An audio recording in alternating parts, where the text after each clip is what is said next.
방송 작가로 활동한 지 한 20년 정도 된 심지은 작가라고 합니다.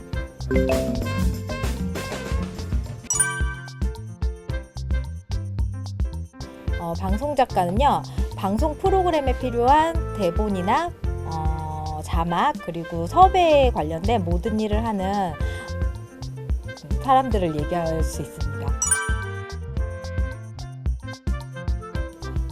저는 이렇게 말씀드리면 조금 거창하지 않아서 죄송하긴 한데, 저는 연예인을 되게 좋아했고요. 방송 프로그램 보는 거를 굉장히 좋아했거든요.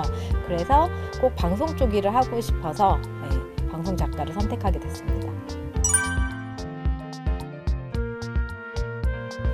작가 일은 우선 일반적으로 정해진 틀이 없어요. 그래서 되게 창의적으로 일을 할 수 있고, 프리랜서이기 때문에 자기가 원하는 프로그램을 선택해서 일할 수 있다는 장점이 있습니다.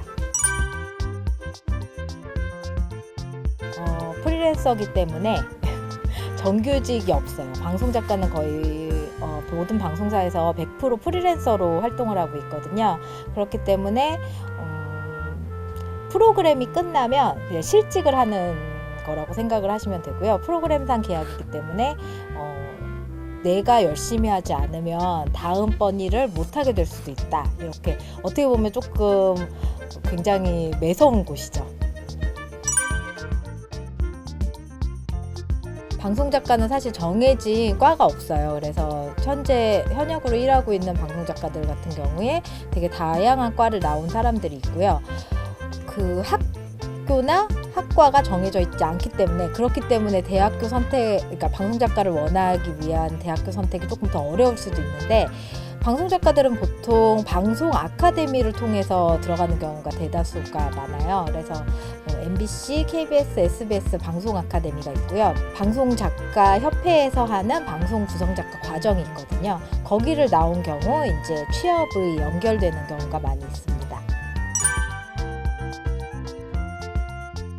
저는 작가를 하려면 사실 되게 많은 경험이 있어야 된다고 생각하거든요. 왜냐하면 프로그램이 이제 여러분들도 보셔서 알겠지만 여러 가지 프로그램이 있잖아요. 예능도 있지만 시사교양도 있고 뉴스 쪽으로 나가시려고 하는 분들도 있고 스포츠도 있고, 그렇기 때문에 자기가 좋아하는 분야를 먼저 선택을 하고 그 분야에 관련돼서 여러 가지 공부를 해보시는 게 좋거든요. 그러니까 그 공부가 꼭 학문적인 공부가 아니라 경험이라든지, 스포츠를 좋아하는 사람은 정말 스포츠 관련돼서 경기를 많이 보고 룰을 많이 알고, 예능을 좋아하는 친구들은 요즘에 유행하는 자막 폰트라든지 요즘에 유행하는 예능 스타일이 어떤 것인지, 그리고 또 요즘 요즘 사랑받는 연예인들은 누구인지, 이렇게 그 분야에 대해서 알아보는 게 좋을 것 같아요. 사실 기본적인 게, 그러니까 막내 작가가 1년부터 3년까지가 보통 최저시급 받는 막내 작가라고 보시면 되고, 그 이후부터 한 4년차, 5년차부터는 자기 연차에 곱하기 10에서 11 정도를 받는다고 보시면 돼요. 그러니까 예를 들어 5년차 작가가 한 주 페이가 50에서 55가 되는 거죠. 그러면은 이제 1년으로 치면 한 달로 치면은 4번 방송이다 치면 계산이 나오실 거고, 보통 10년차 작가가 한 주당 110 정도를 받아요. 그러면 이제 한 440 정도 한 달에, 그러니까 4번 방송을 한다라는 기준에 그렇게 보시면 되고요. 메인 작가는 보통 180에서 200 정도를 받고 있습니다. 그런데 제가 말씀드리고 싶은 건, 작가들은 사실 그 10년차 이상 정도 되면은 한국방송작가협회에 정회원으로 등록을 할 수 있거든요. 이렇게 되면 사실 제방료가 나와요. 요즘에 OTT로 이제 방송이 많이 나가기도 하잖아요. 거기에 대한 그 저작권료도 받게 되고, 사실 이 부분이 조금 쏠쏠해서 그 일반적인 회사보다는 어느 정도 연차 이상이 되면은 좀 더 많이 받는다라고 보시면 돼요.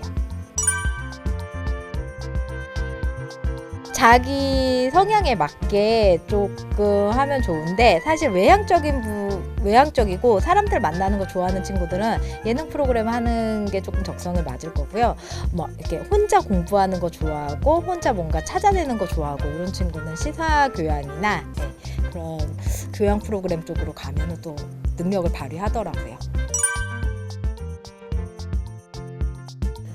전날 밤에 갑자기 사라지는 경우 되게 많고요. 예, 대본 다 써놓고 녹화 직전에 안 오는 경우 많고, 그 연예인분들 같은 경우에도 제가 뭐 본명 실명 거론은 못하지만 오셨다가 기분 나쁘다고 그냥 가시는 경우도 있었어요. 네.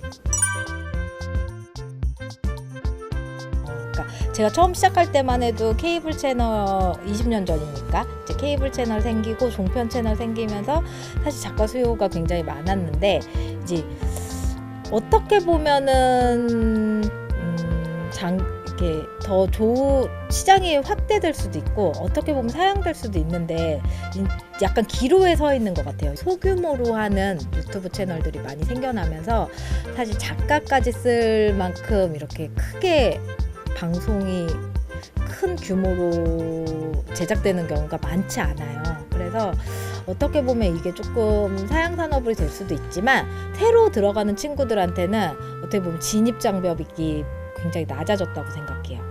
아이디어만 있으면 작가가 될 수 있는 길이 더 쉽게 뛰어들 수 있는 길이 열렸다고 생각하기 때문에, 사실 작가를 원하는 친구들은 여러 길로 좀 뻗쳐놓고 꼭 내가 방송을 할 거야 라는 게 아니라 광고 쪽도 갈 수도 있고 홍보 쪽으로 갈 수도 있고, 약간 다양하게 좀 더 길을 생각해 보면 작가의 길이 더 열리고 더 조금 활발히 활동을 할 수 있지 않을까 싶습니다. 사실 내가 지금 봐두고 경험한 게 나중에 커서 나에게 어떻게 돌아올지는 모르는 일이거든요. 그러니까 지금은 많이 보고 많이 듣고 많이 느끼고 생각하고 그렇게 생활을 하시면 그게 분명 어느 날 나에게 자양분이 되어서 내가 직업을 선택하거나 내가 생활을 하거나 무언가를 선택하는 데 있어 도움이 되는 날이 올 것 같아요. 그러니까 지금은 많이 보고 많이 듣고 많이 즐기고 많이 생각하시는 그런 날들을 보내셨으면 좋겠습니다. 오늘 정보가 만족스러우셨다면 구독과 좋아요, 알림 설정 부탁드려요.